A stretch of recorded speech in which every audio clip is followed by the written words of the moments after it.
A Rádio Rio de Janeiro apresenta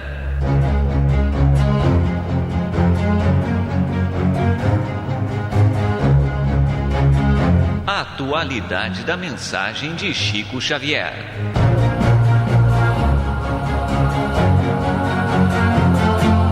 Este programa levará até você a mensagem de espiritualidade e de esclarecimento da obra mediúnica de Chico Xavier e da sua participação pessoal nas entrevistas concedidas sobre temas da atualidade.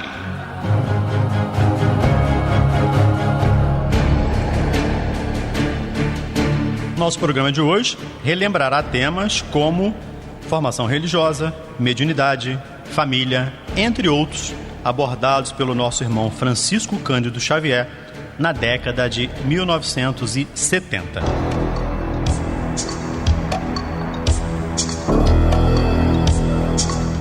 E a primeira pergunta fala-se de mediunidade e de família.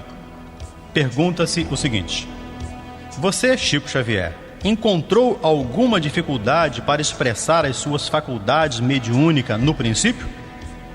E ele responde: sim, conquanto meu pai fosse para mim o meu melhor amigo, e cuja memória tenho ainda no coração como sendo o melhor companheiro dos meus dias, ele não se conformava com a minha condição de criatura que vivia em dois mundos, de modo que meu pai se contrariava muitíssimo com as informações e com as visões que eu dava notícia, e procurava obstar por todos os meios o meu desenvolvimento no campo que nós, em Pedro Leopoldo, uma cidade interiorana naquele tempo, ainda de início, plenamente desconhecíamos.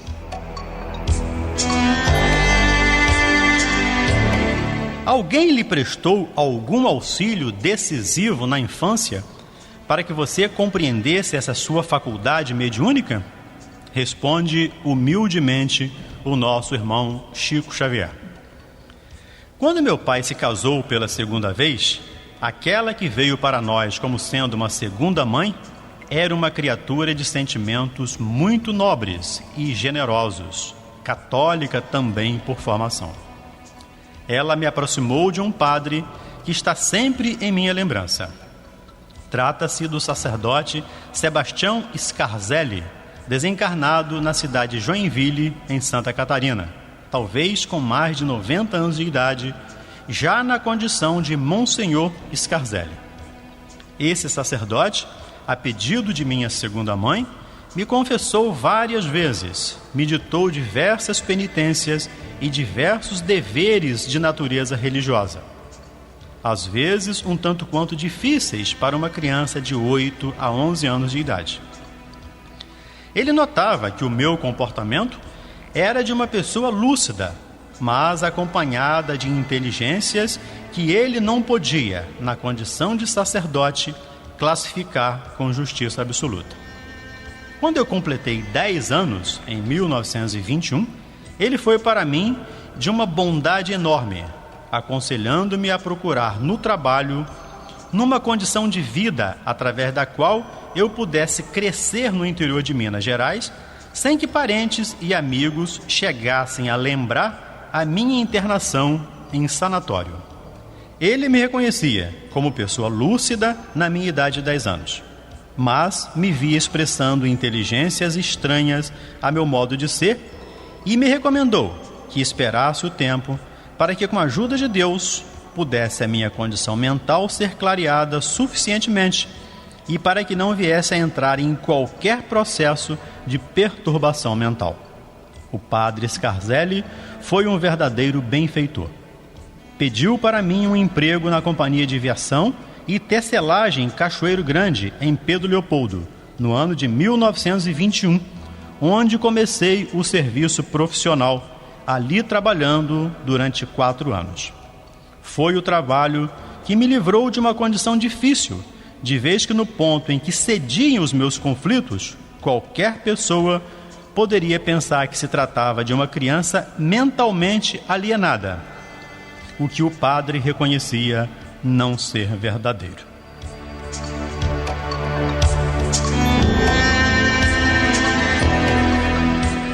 E sobre a perseverança e o desenvolvimento mediúnico, o que você nos diz? A mediunidade de tantas pessoas tem alguma semelhança com a sua? Ou você é dotado de algum senso maior ou evidência? Seria você um mensageiro designado para trazer a mensagem para o nosso povo de agora, já que é internacionalmente conhecido? Humildemente responde o nosso Chico Xavier. Estou absolutamente convencido que não é assim. Todos os médiuns são favorecidos por faculdades mais ou menos semelhantes. No meu caso, apenas a perseverança durante meio século no assunto tem aclareado mais um pouco o intercâmbio espiritual com a mediunidade que tenho sido portador com os habitantes de uma vida maior. Mas todos os médiuns, se perseverarem, poderão chegar ao máximo do resultado possível.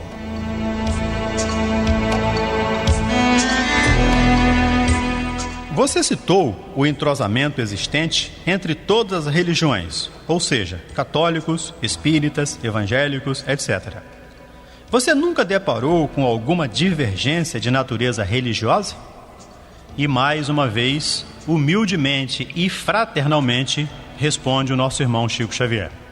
Em Uberaba, não, porque encontrei aqui Jesus Cristo como sendo o ponto comum de encontro de todos os uberabenses no apreço recíproco que cultivam de uns para com os outros. Então, Jesus em Uberaba é como se fosse uma luz que, iluminando a todos irmana, para benefício da comunidade inteira. Penso que estamos em uma cidade ideal nesse ponto de vista.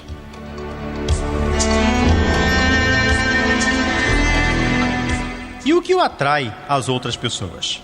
As pessoas que lhe procuram são pessoas que simplesmente querem ter o prazer de conhecer o Chico Xavier? Ou é por curiosidade? Ou tratam-se de pessoas realmente enfermas que buscam pelo seu intermédio uma graça ou uma cura? Responde o nosso médium mineiro. Acredito que muitas pessoas que leem os livros de Emmanuel, André Luiz e de outros amigos espirituais me procurem no desejo de observar se sou uma pessoa capaz de produzir o livro que elas leram. Acredito que eu deva causar muito desapontamento a essas pessoas, porque eu não tenho nenhuma qualidade especial para impressionar ninguém. E elas, naturalmente, compreendem que os livros pertencem aos espíritos e não a mim.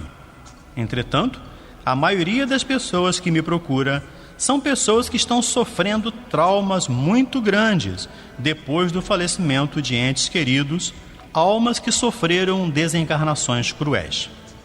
Pessoas que aspiram muitas vezes ao suicídio e querem compreender que o suicídio não consta das leis de Deus.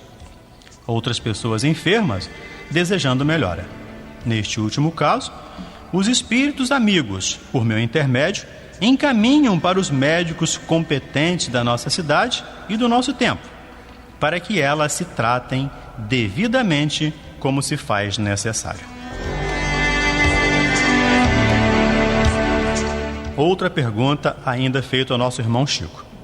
Existem pessoas que têm acorrido a todos os recursos terrenos e espirituais na espera de uma cura para a sua enfermidade, que não tenha resolvido o seu problema. Acabam chegando à descrença. Mesmo sem fé, muitas pessoas ainda procuram você como um recurso. Essas pessoas podem chegar a receber uma cura? Responde o nosso Chico. Acredito que se a pessoa está no merecimento natural da cura, tenha ela fé ou não tenha, a misericórdia divina permite que essa criatura encontre a restauração de suas forças. Isso em qualquer lugar, em qualquer religião ou em qualquer tempo. Agora, os espíritos nos aconselham um espírito de aceitação. Primeiramente, em qualquer caso de doença que possa ocorrer em nós, em nosso mundo orgânico, o espírito de aceitação torna mais fácil para o médico deste mundo ou para os benfeitores espirituais do outro atuarem em nosso favor. Agora, a nossa aflição ou a nossa inquietação apenas perturbam os médicos neste mundo e no outro, dificultando a cura.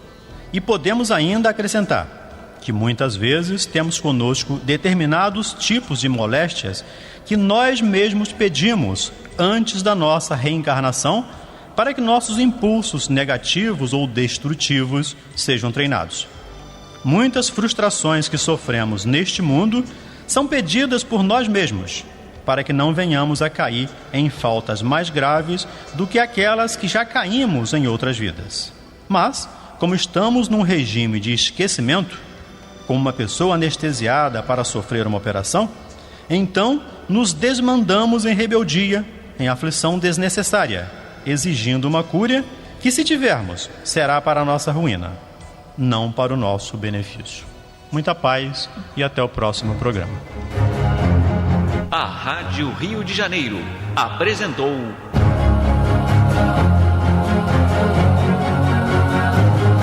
a atualidade da mensagem de Chico Xavier.